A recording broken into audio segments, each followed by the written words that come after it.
সাহাবায়ে কেরাম ডাক দিয়ে বলে, ইয়া রাসূল আল্লাহ নবী, আপনি নবীর কাছে জানতে চাই, তাহলে দুইটা ফেরেশতা যদি কপালের মধ্য থেকে বাধা দেয় তখন কি আজরাইল রূহ নিয়ে যাবে না? এ বেরিয়া তোমরা যারা আজকে পড়মু কালকে পড়মু বলে নামাজ ছেড়ে দাও, মনে রাখবা গো মা, মরণের চিঠি যখন চলে আসবে আজকে কালকের ওসিলা তোমার চলবে না। আজরাইল যখন ফিরে যাবে রে বাবা, আজরাইলটা ফিরে যাওয়ার পরে আমার আল্লাহ বলবে, আজরাইল আবার যাও রূহ কবজ করো। আজরাইলটা আবার আসবে দুনিয়ায়, আপনার সামনে আসবে।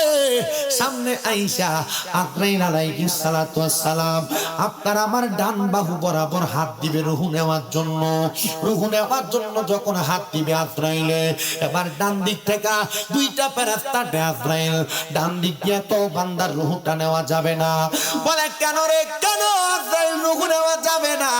আজরাইল আলাইহিস সালাতু ওয়াস সালাম ডাক দিয়া বলবে, অন্য কোনো কারণ না, কারণ বান্দার ডান হাতের মধ্যে তার দান এবং সদকাগুলো আছে, এই জন্য বান্দার ডান দিক দিয়ে রূহ কবজ করা যাবে না।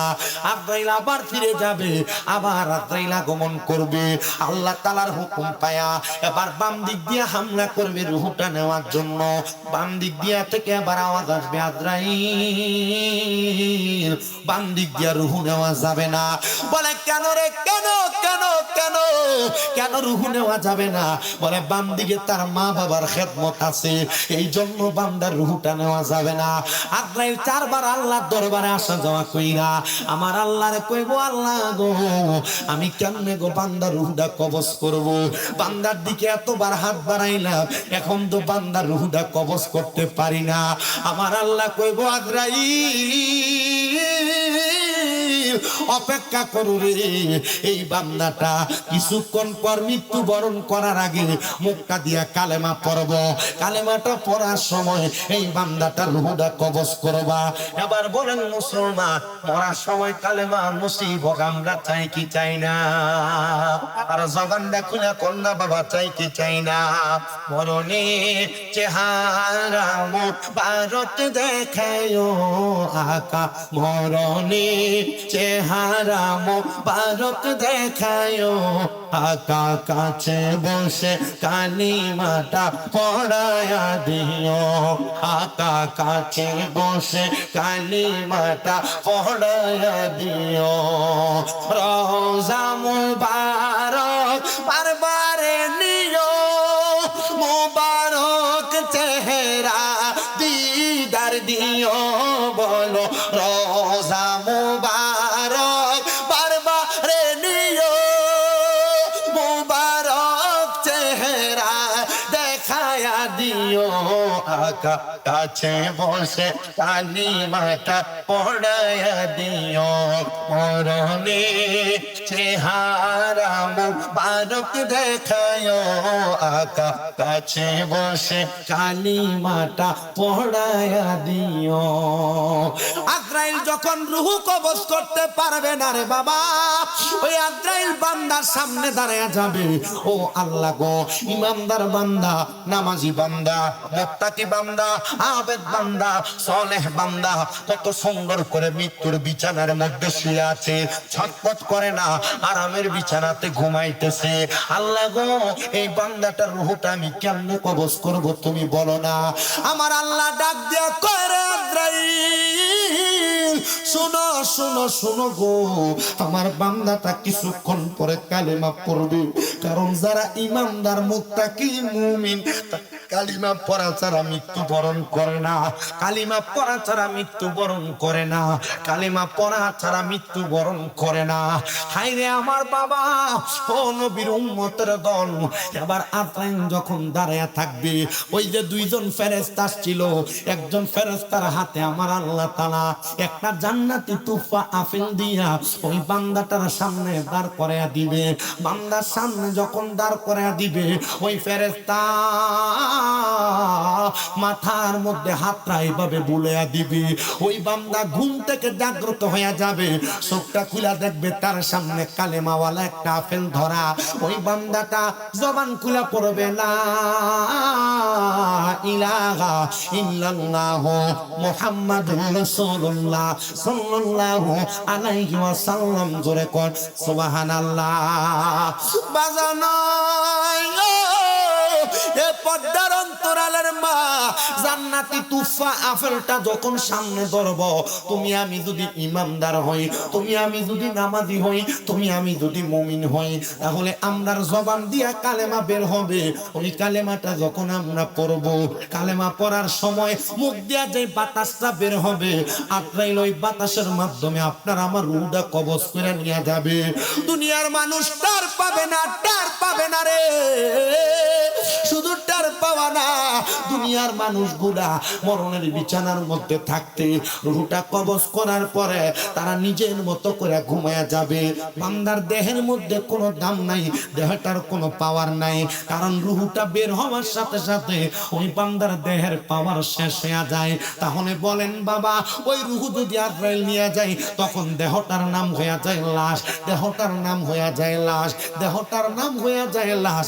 আপনার সন্তান আপনার সাথে থাকতে চায় না, আপনার স্ত্রী আপনার সেই খাটে শুইতে দেয় না, আপনার স্ত্রী কয় লাশটারে তাড়াতাড়ি ঘর থেকে বাহির করো, আমার ডর লাগে, আমার ভয় লাগে। ও পর্দার অন্তরালের মা, তুমি যদি মইরা দাও, তোমার স্বামী তোমার সাথে মৃত্যু লাশের সাথে একটা রাত্র কাটানোর জন্য রাজি হবে না। চিন্তা করবে লাশের সাথে কেমনে আমি জীবন কাটাবো, লাশের সাথে কেমনে আমি রাত্রি যাপন করব। আমার কি ডর লাগবে না, আমার কি ভয় লাগবে না?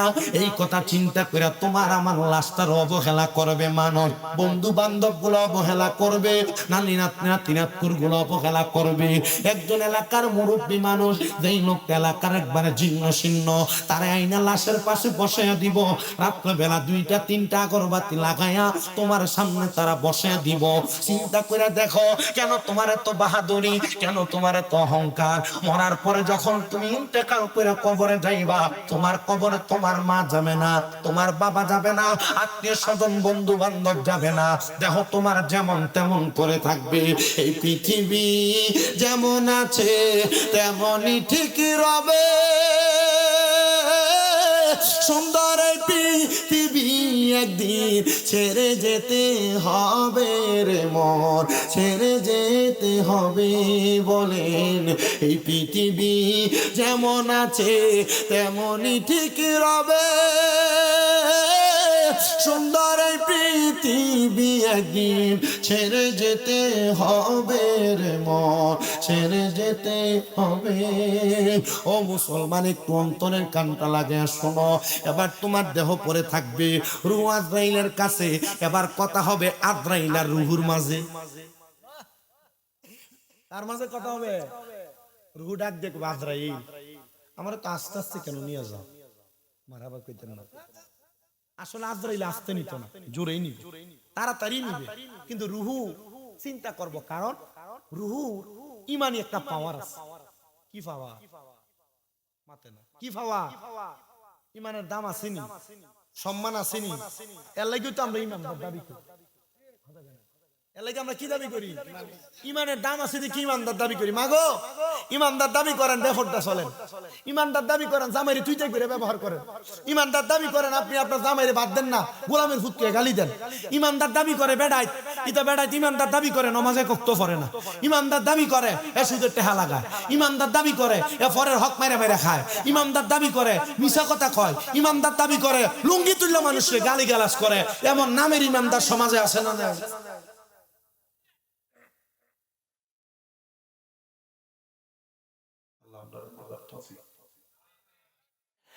মুসলমান শুনো শুনো রে, আজরাইলের সঙ্গে রুহু বলবে রে আজরাইল এত আস্তে কেন নিয়ে যাও? বলে কেন রে? বলে অন্য কোনো কারণে না। আজরাইল এত আস্তে নিয়ে যাও না। তুমি যদি জানতা আমি ইমানদারের জন্য আমার আল্লাহ তাআলা কত কত বড় মহামূল্যবান পুরস্কার রেডি করে রাখছে, তাহলে তুমি আমারে আরো তাড়াতাড়ি নিয়ে যাইতা। আজরাইল আরো তাড়াতাড়ি নিয়ে যাও। এবার আজরাইল আলাইহিস সালাতু ওয়াস সালাম জবাব দেওয়া হবে। শুনো রে শুনো, কি জবাব লাগবে শুনো। আজরাইল বলবে রে ইমানদার, জান্নাতে যে যাইবা আমার আল্লাহ যে তোমার জন্য পুরস্কার রেডি করে রাখছে। কি পুরস্কার রেডি করে রাখছে তুমি এক নাম্বার বলো না। এবার ইমানদার বলবে আল্লাহ তাআলার কোরআনুল কারীম তাকায় দেখো, আমার আল্লাহ কয় বান্দারে আমি আল্লাহ তাআলা জাযাউহুম ইনদা রাব্বিহিম জান্নাতু আদনিন তাজরি মিন তাহতিহাল আনহার, আমি আমার বান্দার জন্য পুরস্কার হিসেবে জান্নাতুল আদনটা রেডি করে রাখছি। আল্লাহর 8টা জান্নাতের দরজা, এর মধ্যে একটা জান্নাতের দরজার নাম হলো জান্নাতুল আদন। ও আল্লাহ, ওই জান্নাতুল আদনটা দেখতে কেমন?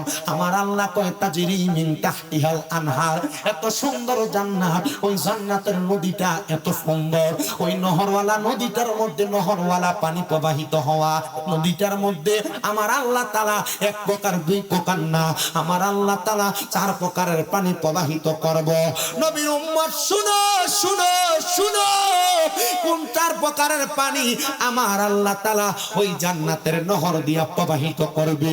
আল্লাহর নবী কয় 1 নাম্বার ওই পানিটার নাম হলো ইন্না আতাইনা কাল কাউসার, ওই পানিটার নাম হলো কাউসারের পানি। নবী গো কাউসারের পানি কারা কারা পান করবে? আমার নবী কয় কাউসারের পানি তারা পান করবে যারা আল্লাহর রাসূলের প্রতি ঈমান আনয়ন করছে। 2 নাম্বার আরেকটা পানি আছে, ওই পানিটার নাম হলো শারাবান তাহুরা। নবী গো এই শারাবান তাহুরা কারা পান করবে? আমার নবী কয় যারা কোনোদিন তাদের এই মুখটা দিয়া কোনোদিন হারাম খাবার খায় নাই, এক কথায় নেশা করে নাই, মদ ইয়াবা ফেন্সিডিল নামক নেশা দ্রব্য যারা পান করে নাই, তারা ওই শারাবান তাহুরা পান করবে। যুবক ভাইরা, পর্দার অন্তরালের মা, যেহেতু তোমাদের বাড়িটা বর্ডারটা একবারে পাশে, আমি জানি না আপনাদের এলাকার আশেপাশে এমন মাদকের ছড়াছড়ি আছে কিনা। খোদার কসম করে বলি আমার যুবক ভাইরা, তোমরা যারা এমন নেশার সাথে যুক্ত, তোমরা নেশা থেকে একটু দূরে থাকবা। হুজুর কেন কেন কেন? রাহমাতুল্লিল আলামিন নবী আমার বলে এই নেশার সাথে যারা যুক্ত, নেশা যারা করে, নেশার কাজে যারা সহযোগিতা করে, নেশা করনেওয়ালা টেবিলের মধ্যে যারা বসে, তারা আমি নবীর দলভুক্ত নয়। নবীর দলভুক্ত না হইলে তুমি মুসলমানি দাবি করতে পারবা না। বলো হুজুর আমি নেশা করি না, আমি যার সাথে চলি আমার বন্ধু নেশা করে, আমি যার সাথে ওঠা বসা করি সে করে, আমি তার সাথে চলাফেরা করি। মনে রাখতে হবে রে যুবক, মনে রাখতে হবে না মুরব্বী বাবা, মনে রাখতে হবে এলাকার ছোট কিশোরেরা, যেই ছেলেটা নেশা করে তার সাথে চলাফেরা করার কারণে তোমার জীবন বরবাদ বরবাদ বরবাদ হয়ে যাবে। আর নবী কয় যারা নেশাখোর সন্ত্রাসদের সাথে সম্পর্ক রাখে, তাদের সাথে আমি নবীর কোনো সম্পর্ক নাই। ও বাবা, নেশাখোরের পক্ষে কত সুন্দর গুণগান গায়, নেশাখোর চা খাবাইলে তার পক্ষে চলে যান, তার পক্ষে কথাবার্তা বলে। না না না, মুসলমান এমন কর্মকাণ্ড করা যাবে না। যুবকেরা, এমন নেশার কাজের সাথে যুক্ত হওয়া যাবে না। এবার আপনারা বলেন, এমন নেশা যারা করবে তারা কি জান্নাতের শারাবান তাহুরা পবিত্র পানি পান করতে পারবে নাকি? পারবে? এজন্য এই নেশা আমাদের সমাজ, যুব সমাজ, মুরব্বী সমাজ, সামাজিক ব্যবস্থা, রাজনৈতিক ব্যবস্থা, দেশের ভৌগোলিক সব অবস্থাকে নষ্ট করে দিচ্ছে নেশা। আল্লাহ তাআলা নেশা থেকে আমাদেরকে হেফাজত করেন। কোন আমিন আমিন আমিন, আরো জোরে কোন আমিন। এই মুসলমান শোনো, রাহমাতুল্লিল আলামিন নবী আমার বলেন উম্মত তোমরা শোনো, উম্মত তোমরা জানো, উম্মত তোমরা বুঝো। নবী গো কি বুঝবো? আমার নবী কয় জান্নাতের ওই নদীর মধ্যে 3 নাম্বার আরেক প্রকার পানি আছে। নবী গো পানিটা কোনটা? আমার নবী কয় ওই পানিটা হলো জান্নাতের লাবান, মানে জান্নাতের দুধ। ওগো নবী, জান্নাতের দুধ কারা কারা পান করবে আপনি বলেন না?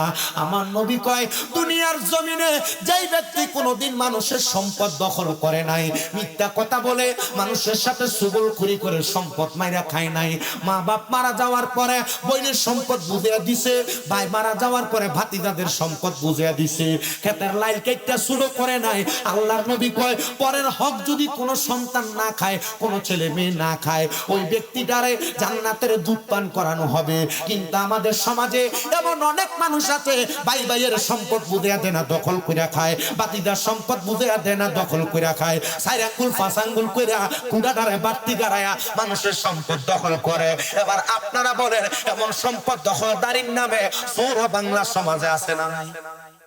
চোর ছাড়া এরা রুফা দিয়ার ভালা কিছু না, কি আসেনি? মা বাপ মরে গেছে, বোনের সম্পদ বুঝিয়ে দেন, ডাক দিন না 1 লাখ টাকা হাতে দিয়ে বোন গো এটা দিয়ে দিলাম তোরে, আল্লাহ বাসাক, আমি দোয়া করিলাম, আমি টাকাটা রাখিয়ে দিলাম, তুই 1 লাখ টাকা লইয়া থাকা। এমন বোন ধোকা দেয় এমন লোক আছে না নাই? ভাই শুনো শুনো, তোমরা যারা মানুষের সম্পদ দখল করো, ক্ষেতের লাইল কাটতে শুরু বানাও, নিজের ক্ষেতে 1 ঘন্টা, এটার চারিদিক দিয়ে লাইল কাটতে কাটতে এখন 1 ঘন্টা অ্যাক্সিডেন্ট হয়ে গেছে গা। কারণটা কি? বলে অন্য কোনো কারণ না, ক্ষেতের লাইলটা কাটতে কাটতে ছোট বানাইছি। আগে ক্ষেতের লাইলটা বড় লম্বা ছিল, বড় বড় ছিল, এখন এটার এমন কাটা কাটছে, এটার ভিতরে ভাড়া দিলে এটা ভাঙ্গা দেখা হাতের বান হয়ে গেছে গা। আপনারা কোন ক্ষেতের লাইল কাটতে 5 ওয়াক্ত নামাজ পড়ি না, এমন মুরব্বীও সমাজে আছে নাকি না? আরে পরের জায়গা পরের জমি, পরের জায়গা পরের জমি, ঘর বানায় আমি রই, আমি তো সেই ঘরের মালিক নই, আমি তো সেই ঘরের মালিক নই। বলেন পরের জায়গা পরের জমি, ঘর বানায় আমি রই, আমি তো সেই ঘরের মালিক নই রে, আমি তো সেই ঘরে খানা যার জমিদারি, আমি পাই না তাহার হুকুম জারি, সেই ঘরে খানা যার জমিদারি, আমি পাই না তাহার হুকুম জারি, আমি পাই না জমিদারের দেখা মনের দুঃখ কারে কই, আমি তো সেই ঘরের মালিক নই। বলেন আমি তো সেই ঘরের মালিক নই। বলেন পরের জায়গা পরের জমি, পরের জায়গা ঘর বানায় আমি রই, আমি তো সেই ঘরের মালিক নই রে, আমি তো সেই ঘরের। আরে জমিদারের ইচ্ছা মতো দেয় না জমি চাষ, তাই তো ফসল ফলে না রে দুঃখ 12 মাস। আরে জমিদারের ইচ্ছা মতো দেয় না জমি চাষ, তাই তো ফসল ফলে না রে দুঃখ 12 মাস। আমি খাজনা পাতি সবে দিলাম, তবু জমিন আমার হয় যে নিলাম, আমি খাজনা পাতি সবে দিলাম, তবু জমিন আমার হয় যে নিলাম, আমি চলি যে তার মন জুগায়া, চলি যে তার মন জুগায়া, আমি আরে চলি যে তার মন জুগায়া, দাখিলে মিলে না সই, আমি তো সেই ঘরের মালিক নই রে, আমি তো সেই ঘরের মালিক নই। বলেন পরের জায়গা জমি, পরের জায়গা জমি, ঘর বানায়া আমি তো সেই। ভাই থাইন এটা কামনে বাপে দিয়া গেছে, বাপের দিকেন এটা কামনে কেমন না, আমার বাপে দিয়া গেছে, ওরে দিকেন এটা আপনার কেমন না, ওনার বাপে দিয়া গেছে, তাহলে মানে এটার মালিক কেমনে নাকি ওয়ারিশ সূত্রে মালিক, মূল মালিক কবরে, কথা কয় না ঠিক কিনা? আর আসল যে মালিকটা, এই মালিকটা হলো মালিকুল কাদির, ওই শক্তি সর্বশক্তিমান আল্লাহ। আল্লাহ আমরা বুঝার তৌফিক দাও, জোরে কোন আমিন। একটু মুহাব্বতে গান না, পরের জায়গা পরের জমি, পরের গরবান ওই আমি তো সেই নই। বলেন আমি তো সেই নই, বলেন আমি তো সেই আরে জমিদারের ইচ্ছা মতো দেয় না জমি চাষে, তাই তো ফসলে ফলে না রে দুঃখ 12 মাস। হাইরে জমিদারের ইচ্ছা মতো দেয় না জমি চাষে, তাই তো ফসলে ফলে না রে দুঃখ 12 মাস। আমি খাজনা পাতি সবই দিলাম, তবু জমিন আমার হয় যে নিলাম। আমি চলি যে তার মন জুগাইয়া, চলি যে তার মন জুগাইয়া, দাখিলাই মিলে না সই, আমি তো সে ঘরের মালিক নই। বলেন আমি ঘরের মালিক নই।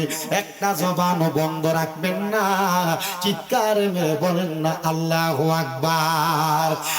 মুসলমান, যদি জান্নাতের দুধ পান করতে চাও, মানুষের সম্পদ দখল করো না, মানুষের জমি দখল করো না। বলে হুজুর আমার তো তাহার জায়গা নাই, তো তোর তাহার জায়গা নাই, তুই কি মানুষের জমি দখল করে থাকবি নাকি? না রে না, মানুষের জমি দখল করো না, মিছা কথা কয়ে ইনকাম করো না, খারাপ কথা কয়ে মানুষকে ধোকা দিও না, মানুষের ওজনে কম দিও না, মানুষের কাছ থেকে টাকা পয়সা মাইরা মাইরা খায়ও না।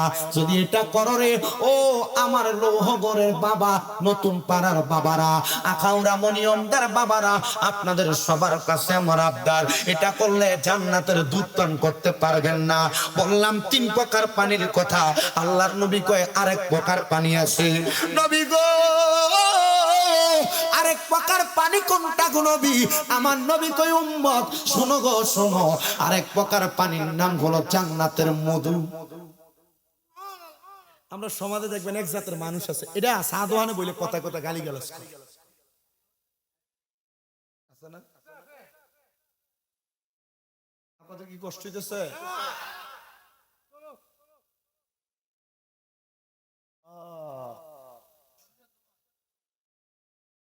গালি দেয় এমন লোক আসেনি,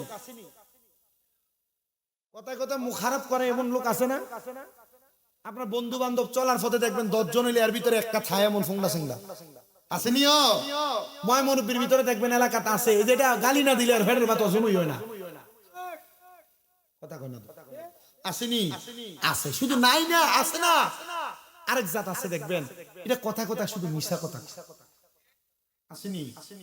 এই ভাইয়া উমা, তুমি যে বাজার বানাইলিস হইল না কি? এটা না করা যাবে না। আল আদাবু খায়রুম মিনাজ যাহাবি ওয়াল ফিদ্দাত, আদব স্বর্ণ রূপার থেকে উত্তম। এটা আমাদের উস্তাদ যেদিন মাদ্রাসা বিদায় অনুষ্ঠান ওই দিন কইয়া দিছি আমরা।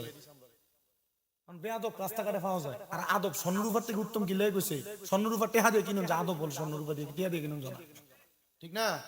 আমরা আদব জানো, বেয়াদবি জানো না হয়, আদব জানো। মোবাইল টিপবো সারাদিন সময় আছে, এটা মোবাইল টিপতে টিপতে গোড়া ঘুরে এলেছে, এটা বোঝা যায়। আল্লাহ আমাদের বোঝার তৌফিক দিক। গালাগালি করে এমন একটা শ্রেণীর মানুষ আসেনি, মিছা কথা কয় এমন একটা শ্রেণীর মানুষ আসেনি, মানুষকে ফদানি দেয় বেশি বেশি করে গালাগালি করে এমন লোক আছে না? আছে যে। এবার আল্লাহর নবী কয় যারা তাদের এই জবানটা দিয়া মানুষকে গালিগালাজ করে, ফায়সা কথা বলে, এই লোকগুলা জান্নাতের মধু পান করতে পারবেন। আপনার যদি মন চায় গালি দিতেন, আপনার যদি মন চায় মানুষের জমি দখল করতেন কইলেন, আপনার যদি মন চায় নেশা করতে কইলেন, আপনার যদি মন চায় বেঈমান হয়ে যাইতে কইলেন, যদি আপনি জাহান্নামের কঠিন কঠিন পানি দি খাইতেন। আর যদি বলে না হুজুর আমরা জান্নাতের পানি পান করতে চাই, তাহলে আল্লাহ নবীর প্রতি ঈমান লাগবে, মদ নেশা দ্রব্য পান করা যাইতো না। 3 নাম্বার মিছা কথা গালিগালাজ করা যাইতো না। 4 নাম্বার মানুষের জমি দখল করে খাওয়ান যাইতো। আসেন এবার ছোট্ট একটা কারগুজারি শোনাইলে কি অসুবিধা হইব? ছোট্ট একটা ঘটনা শোনাইলে অসুবিধা হইব? আচ্ছা যারা নেশা করে এরা কি ভালো মানুষ? না না আইয়া না। অনেকে চিন্তা করে হুজুর আমি কেমনে না কইতাম আমার ফুটে নেশা, মানে ফলানি চিন্তা করতে আমি কেমনে কইতাম আমার ভূতে, আমার আব্বা এর নেশা করে আমার মারে ফিডি আসে না এমন বেটে।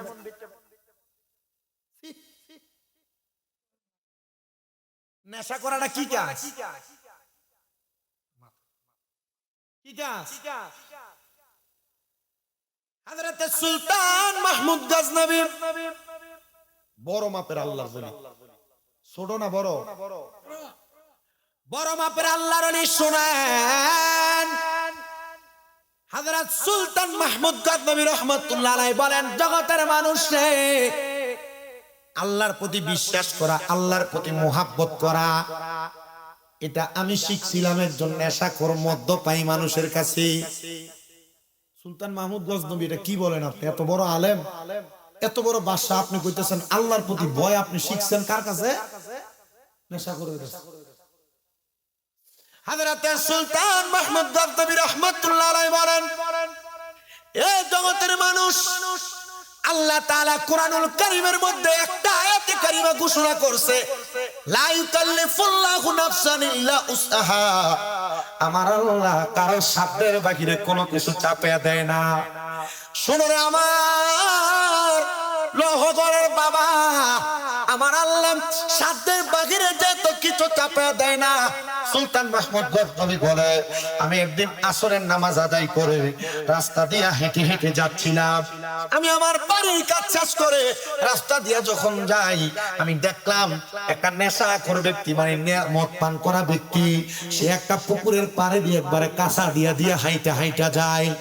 আমি তারা জিজ্ঞাসা করলাম, এ নেশাখোর, তুই যে পুকুরের পাড়ে দিয়ে হাইটা যাও, তোমার কাছে আমার একটা প্রশ্ন, তুমি আমারে বলো না, তুমি কেন পুকুরের পাড় দিয়ে হাঁটো? তুমি তো পইরা যাইতে পারো। সে ডাক দিয়া কয়, না না না, আমার আল্লাহর প্রতি বিশ্বাস ভালো আছে। বলে, নেশা করে আবার কয় আল্লাহর প্রতি বিশ্বাস আছে। তুমি যে বলো আল্লাহর প্রতি বিশ্বাস আছে, তোমার এই বিশ্বাসের তো কোনো দাম নাই, কারণ তুমি তোমার কর্ম দিয়ে প্রকাশ করো না। সে ডাক দিয়া কয়, অন্য কোনো কারণ না, একটাই মাত্র কারণে আমি আমার মুনিদের প্রতি বিশ্বাস রাখি।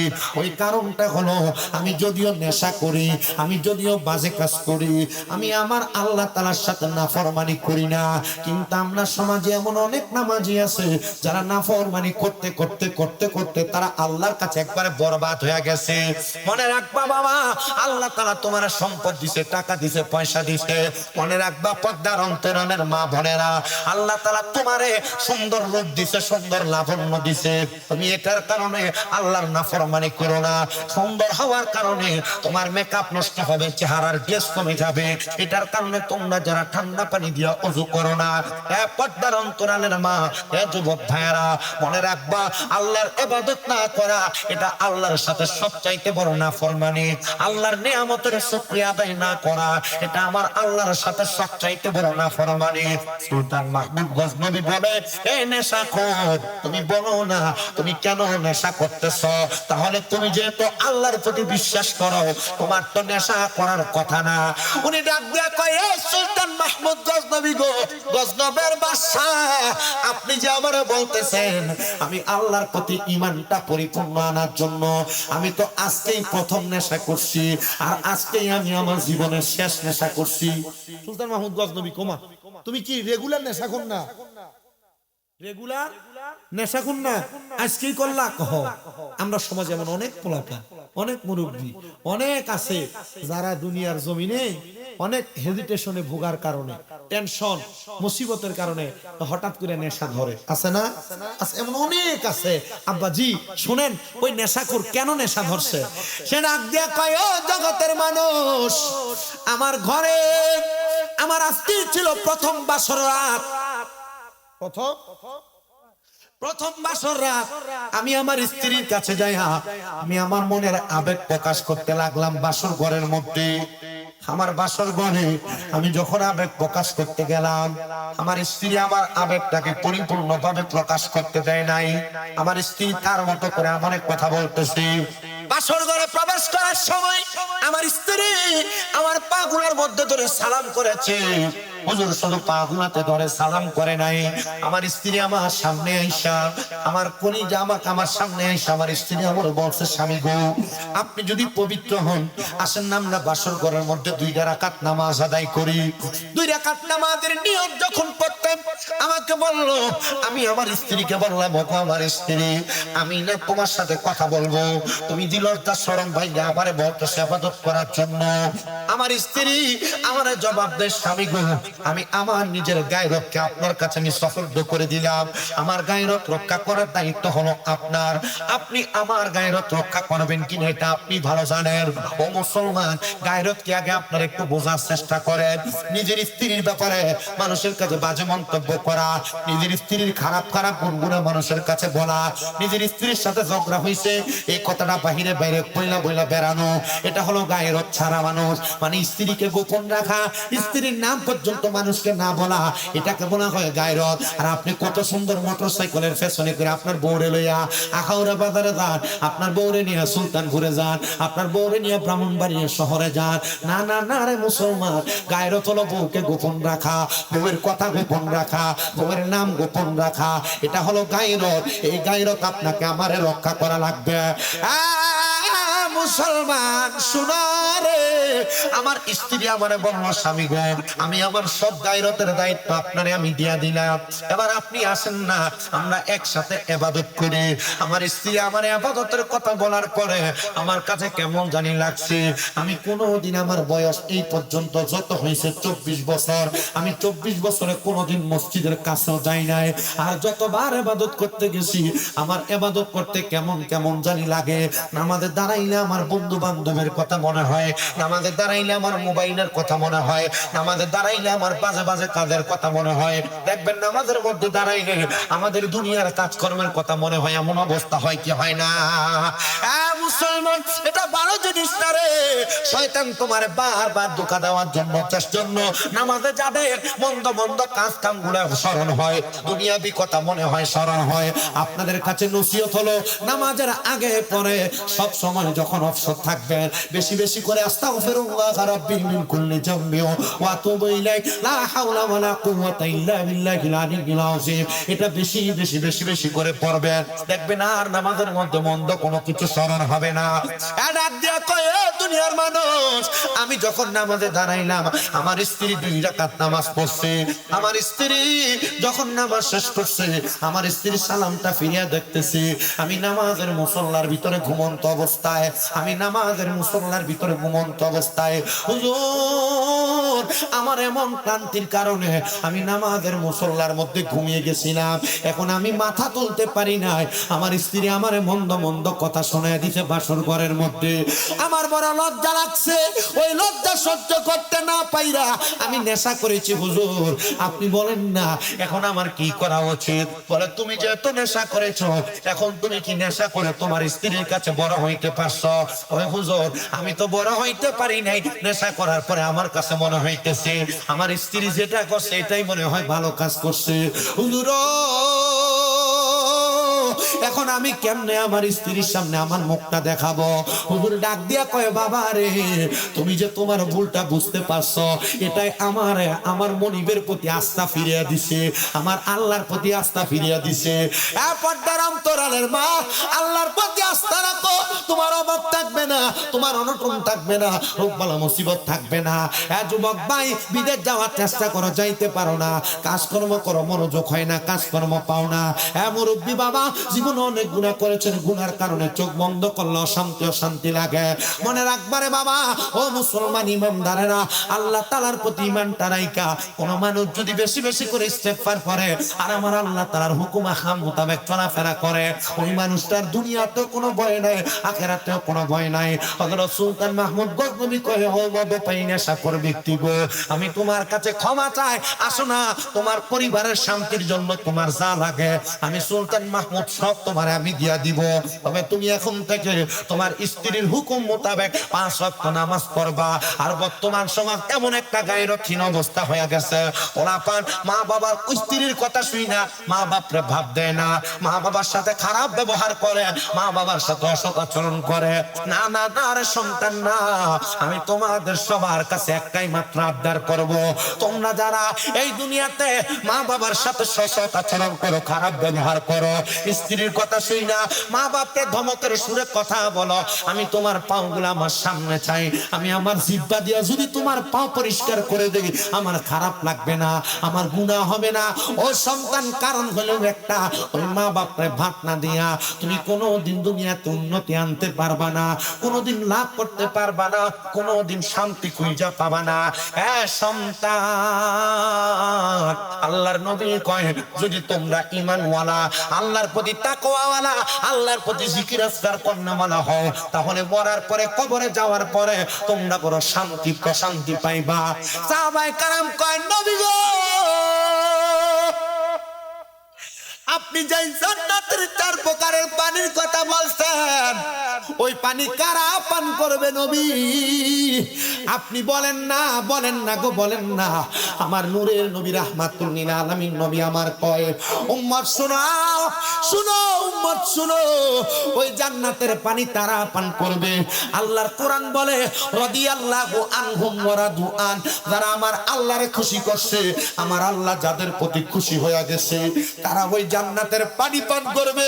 নবী গো, তারা কারা?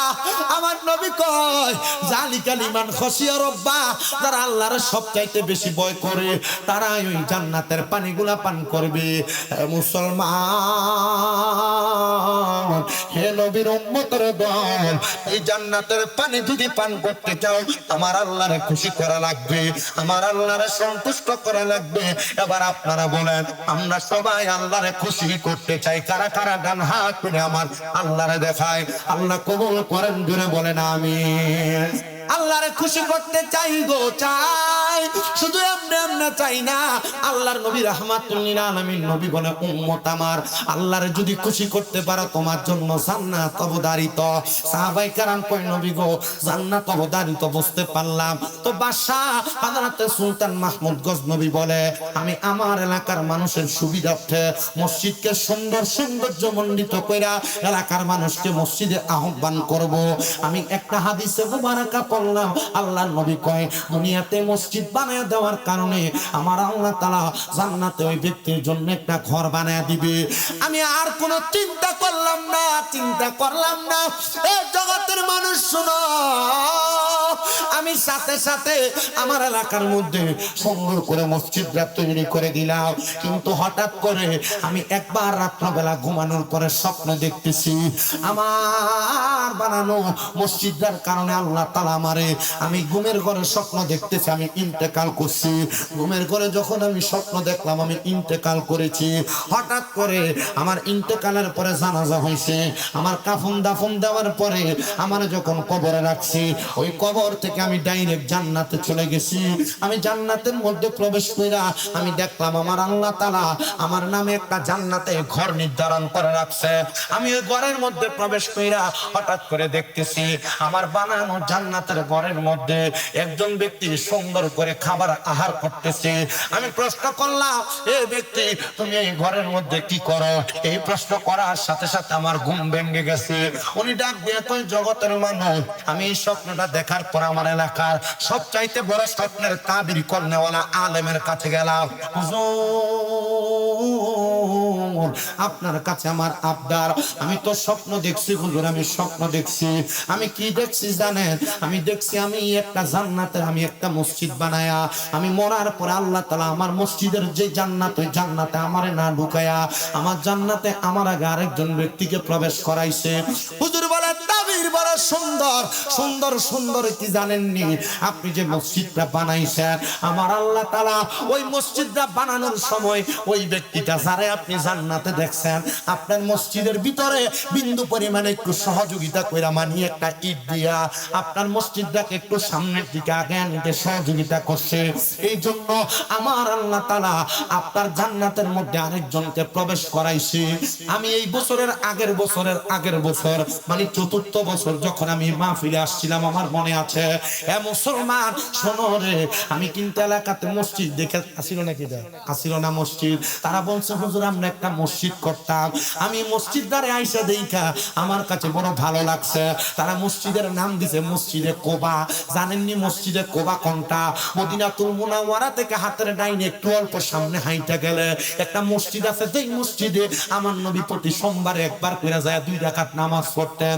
যেই মসজিদে মাত্র 2 রাকাত নামাজ পড়লে ওই মসজিদ 2 রাকাত নামাজের ওসিলা আল্লাহ তাআলা একটা উমরা হজের সওয়াব দান করে। হায়রে মুসলমান, হায়রে নবীর উম্মতের বোনেরা, ওই মসজিদের নামে আপনাদের এই লোহগড়ে একটা নতুন পাড়ায় মসজিদ তৈরি হয়ে গেছে। ওই আল্লাহর সন্তুষ্টের জন্য, জান্নাতের মধ্যে একটা ঘর পাওয়ার জন্য। আপনাদের অনেকের মা নাই, আপনাদের অনেকের বাবা নাই, মা বাবা আপনাদের লাখ লাখ টাকার সম্পদ দিয়ে গেছে, টাকা পয়সা দিয়ে গেছে, আপনি মা বাবার দেওয়া সম্পদ ব্যবহার করতেছেন। এই সন্তান, এই সন্তান, এই সন্তান, সবার কাছে আমার একটা করজোড়ে আবদার, মা বাপ শুধু তোমাকে নিজে ব্যবহার করার জন্য সম্পদ দিয়া যায় নাই, দিয়া গেছে মা বাবার জন্য। তুমি এই সম্পদ আল্লাহর রাস্তায় ব্যয় করার জন্য, কিন্তু তুমি ব্যয় করো না ওই সম্পদ তুমি তোমার নিজের জন্য, সন্তান নাতি নাতকুরের জন্য জমা করে রাখতেছ। মনে রাখবার সন্তান, ওই মা বাপ যদি তোমার পয়সা থাকতো, যদি তুমি তোমার মা বাপরে খাওয়াইতা, প্রতি মাসে যদি 1000 টাকা করে মা বাপরে হাত খরচ দিতা, 12 মাসে 12,000 টাকা লাগতো। মা বাপরে যদি ভাত খাওয়াইতা, প্রতি মাসে যদি 2000 টাকার ভাত তরকারির খরচ লাগে, 12 মাসে 24,000 টাকা খরচ দেওয়া লাগতো। সন্তান চিন্তা করে দেখো, তোমার মা বাবা তোমার জায়গা জমি দিয়া গেছে, যদি না দিয়া যাইতো, যদি এই কন্যান বাজার এলাকার মধ্যে কোন জায়গায় তুমি ভাড়া থাকতা, প্রতি মাসে 5,000 টাকা করে ভাড়া লাগতো। তোমার মা তোমার বাবা তোমার কাছে কোনো ভাড়া চায় না, 5,000 করে যদি তুমি ভাড়া দিতা, 12 মাসে 60,000 টাকা ভাড়া দেওয়া লাগতো। কিন্তু তোমার মা বাপ তো কবরে, মা বাবার দেওয়া সম্পদ তুমি ব্যবহার করতেছ।